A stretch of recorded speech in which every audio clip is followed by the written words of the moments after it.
అప్పుడు ఇప్పుడు ఆంధ్ర ఈ ప్రజలు ఇష్యూని ఆంధ్ర ప్రజలు రాజకీయ ధోరణిలో ఆలోచిద్దాం మనం కొద్దిసేపు. ఎందుకంటే ఇప్పటివరకు ప్రాంతీయంగా మనం చూస్తే ఇద్దరు వ్యక్తులకు సంబంధించినటువంటి ఇష్యూనే మనకు కనబడతా ఉంది. ఇప్పుడు అక్కడ ఏపీ నుంచి చెప్పేటువంటి వ్యక్తులు కూడా ఇద్దరు వ్యక్తుల గురించే చెప్తా ఉన్నారు. ఒక ఆయన రాజకీయ ప్రభావం కలుపుకోవడానికి చేస్తా ఉన్నాడు, ఆయన కొత్త జిల్లాను ఏర్పాటు చేస్తే ఆయన అధికారం రావడానికి చూస్తా ఉన్నాడు. సో దాన్ని తీసుకొచ్చి తెలంగాణ కంపెనీ ఎందుకని? జనరల్ గా వీళ్ళు రాజకీయ నాయకులు అంటే వాళ్ళు ఎవరైనా సరే ఒక విషయం గుర్తుకోవాలి, ఇది రాజరిక పరిపాలన కాదు. అంబేద్కర్ గారు కల్పించినటువంటి ఒక రాజ్యాంగంలో హక్కులో భాగంగానే ఈ రోజు మనం ఎమ్మెల్యేలం అవుతున్నాం, ఎంపీ అవుతున్నాం, ప్రజాప్రతినిధులం అవుతున్నాం, పాలక వర్గంగా నిలబడుతున్నాం. ప్రజా సమస్యలపై చట్టాలు చేసేటటువంటి ఒక అవకాశం ఈ రాజ్యాంగం కల్పించినటువంటి ఒక మన జీవితకాలం ఏమైనా రాజ్యాలు ఉంటాం. రేపు పొద్దుగల రాజు చచ్చిపోయాడు అనుకో, రాజ్యం ఆగిపోతుంది. కానీ ఇక్కడ రాజరిక వ్యవస్థ లేదు కదా. ఒక ఎమ్మెల్యే చచ్చిపోతే రేపు పొద్దుగల మళ్ళీ ఎలక్షన్ చేసి మళ్ళీ ఎలక్షన్ చేస్తారు. అలాంటప్పుడు నువ్వు రాజు అని ఎట్లా అనుకుంటావు? నువ్వు ఆ జిల్లా శాశ్వతం చేసుకుంటాను ఎట్లా అనుకుంటావు? ఇది మూర్ఖత్వమైన ఆలోచన, ఇది మూర్ఖుల యొక్క ఆలోచన అనమాట. నిధుల నియామకాలు తెలంగాణకి ఎట్లా వస్తున్నాయి అట్లా వస్తాయని చెప్పేసి జేసీ దివాకర్ రెడ్డి తెలంగాణ గురించి మాట్లాడుకోవాలంటే తెలంగాణలో కేసీఆర్ ఏమేమి హామీలు ఇచ్చిండో వాటి గురించి మాట్లాడుకోవాలి ముందుకల్లా. ఈ తెలంగాణ ఉద్యమంలో ఏం చెప్పినాడు కేసీఆర్, ఇంటికి ఒక ఉద్యోగం వస్తున్నాడు. అరే నిజంగానే పిల్లలు నమ్మరు. ఏమనుకున్నామంటే క్వశ్చన్ రైజ్ చేస్తా ఉన్నాడు గారు. అన్న డబుల్ బెడ్రూమ్ పూర్తయింది అడుగుతా ఉన్నా. అల్లుళ్ళు వస్తే డబుల్ బెడ్రూమ్ గురించి నేను చెప్తానే. మీ దగ్గర కట్టింది అనుకుని చెప్తా, మా దగ్గర కట్టింది అనుకుని చెప్తానే. నాకు అవకాశం ఇవ్వండి అన్న. ఈ దేశంలో ఏ ముఖ్యమంత్రి అయినటువంటి ఇల్లులు కట్టిస్తున్నామన్న ఈ రోజు. ఇక్కడ కేసీఆర్ కూడా చెప్తా ఉన్నాడు, చుట్టాలు వస్తే కూడా ఉండేందుకు ప్రత్యేక రూములు కూడా ఏర్పాటు చేస్తారు. నేను ఏమంటున్నా, ఆపేసినారు. ఇప్పుడు కేసీఆర్ ఏమేమి గొప్ప పనులు చేసినా చెప్పుకోవాలి కదా. నిధులు, నీళ్లు, రెచ్చగొట్టినాడు. ప్రజలు రెచ్చగొడితే నిజంగా నేను మనకు ఉద్యోగాలు వస్తాయేమో. మాకు ఒక మాట చెప్పేది అనమాట కేసీఆర్. ఏం మాట చెప్పేదంటే, ఆంధ్రప్రదేశ్ బ్రిటిష్ పరిపాలన ఉన్నది, మనమంతా నిజాం సర్కార్లో ఉన్నాము, వాళ్ళంతా ఎడ్యుకేటెడ్ పర్సన్స్ ఉన్నారు, మన ఎడ్యుకేషన్ లేని కారణం చేత మన ఉద్యోగాలన్నీ వాళ్ళు దోసుకపోతున్నారు, మనం వెనుకబడి ఉన్నాం విద్యా వ్యవస్థలు. కానీ మన తెలంగాణ మనకు వచ్చినట్టయితే మన ఉద్యోగాలు మనకు వస్తాయి. నీళ్లు గిట్ట ఏంటంటే శ్రీశైలం డ్యామ్ అవుతుంది, దానికి రిటే మర్చుకోవచ్చు, ఇటు మర్చుకోవచ్చు, డ్యాములు కట్టుకోవచ్చు అంటే ప్రజలు నమ్మిరు. అంటే ఇలా రకరకాలైనటువంటి ఒక చెప్పి ఈ నియామకాలు, నిధులు గిట్ట. ఇప్పుడు నిధులు అనేవి ఎట్లా ఉంటాయంటే జనరల్గా అయితే నా వ్యక్తిగత అభిప్రాయం ఏమనుకుంటా అంటే, పెద్ద రాష్ట్రాలు ఉండడమే సుభిక్షం. ఎందుకంటే అసలు రాష్ట్రం అంటే ఎవరు? ప్రజలే కదా. దేశం అంటే ఎవరు? ప్రజలే కదా. అవసరాలు తీర్చలేనటువంటి ఒక రాష్ట్రాలు, ముఖ్య పట్టణాలు ఎందుకు ఉండేం లాభము? ఇలా ఆంధ్రప్రదేశ్లో ఉన్నటువంటి ఒక ఇన్కమ్, హైదరాబాద్ వచ్చినటువంటి ఒక ఇన్కమ్ శ్రీకాకుళంలో అట్టాడు గారి ఒక గిరిజన ప్రాంతాలకు గిట్ట నిధులు చేరేటి. కానీ ఇలా విడిపోయిన తర్వాత ఏమవుతుంది? హైదరాబాద్కి వచ్చినటువంటి ఒక నిధి గిట్ట తెలంగాణ ప్రాంతానికి అయిపోతుంది. నిజంగా శ్రీకాకుళంలో ఉన్నటువంటి ఒక పరిస్థితి ఆంధ్రప్రదేశ్లో ఇలా నిధులు లేక ఇబ్బంది పడుతుంటే రేపు గల శ్రీకాకుళం ఇంకో మారుమూల గ్రామాలలో డెవలప్ అయ్యేటటువంటి ఒక ఛాన్స్ కోల్పోతాయి. నా వ్యక్తిగత అభిప్రాయం అయితే ఉమ్మడి రాళ్ళకే నేను ఏకీభవిస్తాను. నంబర్ 1.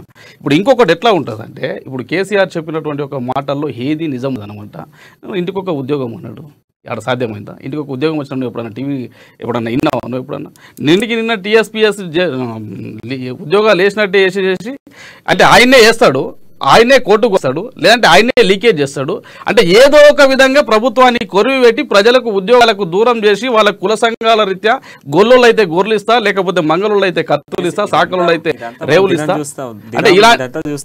అంటే ఇలాంటివే ఇస్తాడు తప్ప ప్రలోభాలకు గురి చేసి పక్కకు జరిపే ప్రయత్నం చేస్తాడు తప్ప ఎవరైనా చదువుకునేటటువంటి ఒక ప్రయత్నం కలిపినటువంటి ఒక కేసీఆర్. ప్రధానంగా 10 ఏళ్ల నుంచి లేనటువంటి చర్చ, రాష్ట్రాల విభజన జరిగి కూడా 10 ఏళ్ళు అవుతాయి.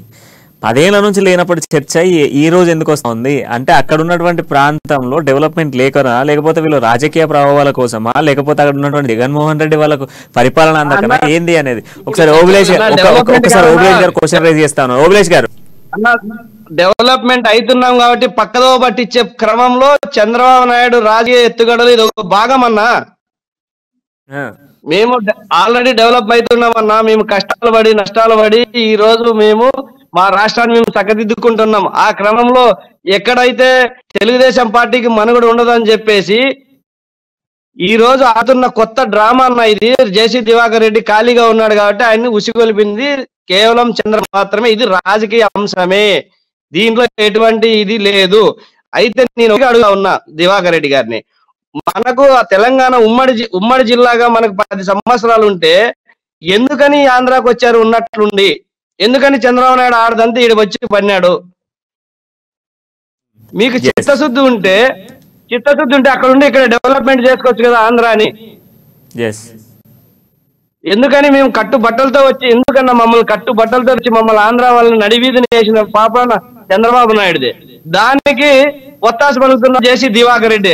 అన్న JC Divakar Reddy expire date, expire అయిన మందులు ఏ విధంగా తీసి పారేస్తామో అదే క్రమంలోనే ఎక్స్పైర్ అయిన క్యారెట్ ని కూడా తీసి పక్కన పెట్టాము.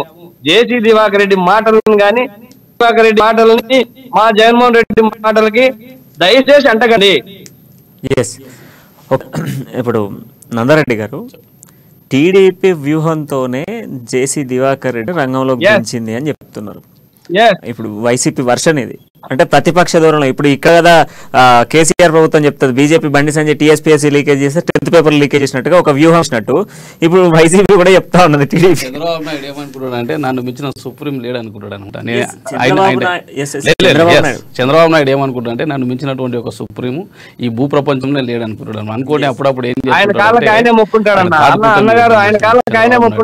ఉన్నప్పుడు ఈ దేశం మొత్తం నేనే వెళ్తా అని చెప్పేసి బాగా కలలు కనడు అనమాట. అలాంటి చంద్రబాబు నాయుడుకి బాగా తెలుసు ఆ విషయం. దాని గురించి మనం ఎక్కువ మాట్లాడుతున్నాం. అదే చంద్రబాబు నాయుడు ఎసంటి వాడు అందరికి తెలిసినటువంటి ఒక విషయమే. చంద్రబాబు నాయుడికి మనగడ లేదు. చంద్రబాబు లోకేష్ అనేటువంటి ఒక పర్సన్, లోకేష్ రాహుల్ ఇద్దరు గిట్ట సేమ్ పర్సన్స్. వాళ్ళ గురించి ఎంత తక్కువ మాట్లాడకుండా అంత మంచిది. ఎస్, చంద్రబాబు నాయుడు నిజంగా గిట్ట రాజకీయ పరిపక్వత ఉన్నటువంటి ఒక వ్యక్తి అయితే నిజంగా గిట్ట తెలంగాణలో ఆయన రాజకీయాన్ని పెట్టుకునే పరిస్థితి ఆయనకు ఉండకూడదు. ఎందుకంటే తెలంగాణ అనేది ఇలా హైదరాబాద్ అనేది ఇలా దేశంలో నెంబర్ 2 సిటీ కింద ఎదుగుతున్నటువంటి ఒక సందర్భంలో తెలంగాణ వదులుకోవడం దురదృష్టము. కానీ ఆంధ్రాలో గిట్ట నేను ఇంకా ఏమో చేస్తాను అనుకోవడం ఆయన మూర్ఖత్వం అనమాట. కానీ ఇంకా ఏదో జేసీ దివాకర్ రెడ్డిని ఉసుకొలుపుతానో లేకపోతే ఆ పరిటాల సుధా వాళ్ళ కొడుకున్నాడు కదా, ఆయన పేరేం పేరు, పరిటాల అపిలాన్ని ఊసకొలిపి ఇట్లా రకరకాలైనటువంటి ఒక వ్యక్తులను ఊసకొలిపి ప్రజల ప్రాణాలతో లెగాటమాడుతున్నటువంటి ఒక వ్యక్తి చంద్రబాబు నాయుడు. చంద్రబాబు నాయుడు ఆయన ప్యాక్షన్ ఎంత ప్రోత్సహిస్తాడో అందరికి తెలుసు. అంటే అదే విధంగా దిశ కావచ్చు నేను అనుకుంటున్నాను కదా. ఎందుకంటే రాయలసీమ అంటేనే ప్యాక్షన్ కదా, మన ప్యాక్షన్ ఉసకొలుపుతున్నానే అనుకుంటున్నాం. ఇలా జగన్ అయినా అదే కావచ్చు, లేకపోతే చంద్రబాబు నాయుడు అని అదే కదా. వాళ్ళు ఉసకొలుపుతున్నటువంటి ఒక జగన్ నాటకం చేసినటువంటి ఒక హామీలు నెరవేర్చలేనప్పుడు ఇలాంటి ప్రజలను తప్పుదో పట్టియడానికి ఇలాంటి వ్యూహాలు అనమాట. ఇంప్లిమెంటేషన్ కి ఛాన్స్ లేదని తెలంగాణ నుంచి ఒక క్లారిటీ వచ్చింది. ఆయన జేసీ దివాకర్ చెప్తాను హామీ కంటే ఎక్కువ నెరవేర్చిన ప్రభుత్వం జగన్మోహన్ రెడ్డి గారి ప్రభుత్వం. తెలంగాణలో కేసీఆర్ మేమిచ్చిన మేనిఫెస్టో బైబుల్, ఒక ఖురాన్, ఒక భగవద్గీత ఈ రోజు మేము పబ్లిక్ గా చెప్తున్నాం. మేము దాన్ని ఎదుట పెట్టుకొని మేము ప్రజల్లే పోతున్నాం అన్న. ఈ రోజు ఇంటింటికి వెళ్తున్నాం. మేము జగన్ గురించి ఓబిలేష్ గారు, ఇన్ని మీ బైబిల్, ఖురాను, మీ భగవద్గీత ఇంత ఇంప్లిమెంట్ జరిగినప్పుడు బైరెడ్డి లాంటి వాళ్ళు ఎందుకు ఇంకో రాష్ట్రాన్ని ఏర్పాటు చేయాలనుకుంటున్నారు? ఇక్కడ కర్నూలు జిల్లాలో బైరెడ్డి గాని, అనంతపురం జిల్లాలో దివాకర్ రెడ్డి గాని వీళ్ళిద్దరిది పట్టించుకోవాల్సిన అవసరం లేదన్నా. వీళ్ళకి ఇంకా పరిపక్వత లేదు. వీళ్ళకి రాజకీయ భవిష్యత్తు లేక సొంత ఉనికిని కోసం, అంటే నా వాయిస్ వినిపించాలా, నాకు ఎక్కడ రాజకీయ ప్రాధాన్యత లేదు కాబట్టి మేమేదో సొంతంగా పార్టీ పెట్టాలనో లేకుంటే సొంతంగా ఈయన బైరెడ్డి గారు నాకు తెలిసి నేను పిల్ల పుట్టింటి ఆయన బైరెడ్డి వింటానే ఉన్నా. ఆయన చేసింది లేదు. మనం స్టార్టింగ్ లో కూడా ఆయన బయట విన్నాము. ఆయన ఏం చెప్తా ఉన్నాడు? నీళ్లు వాయా, నిధులు వాయా, నియామాలు వాయా, ఇవన్నీ పోయినాయి, రాష్ట్రం ఏర్పాటు చేసుకుందాం, మిగతా 6 జిల్లాలను కలుపుకొని రాష్ట్రం ఏర్పాటు చేసుకుందాం అని చెప్పేసి ఆయన చెప్తా ఉన్నాడు. గ్రేటర్ రాయలసీమ అనేటువంటి రాష్ట్రాన్ని ఏర్పాటు చేసుకుందాం, దానికోసం ఉద్యమాన్ని నడిపిద్దాం అని చెప్తా ఉన్నాడు ఆయన సభాముఖంగా. అది నేను అదే చెప్పబోతున్నానన్నా. ఆయన నాకు ఊహ తెలిసినప్పటి నుండి ఆయన నాడుతోనే వస్తా ఉన్నాడు. ఏ రోజు ఉద్యమించిన పాపన లేదు. ఎలక్షన్ల ముందు వస్తాడు.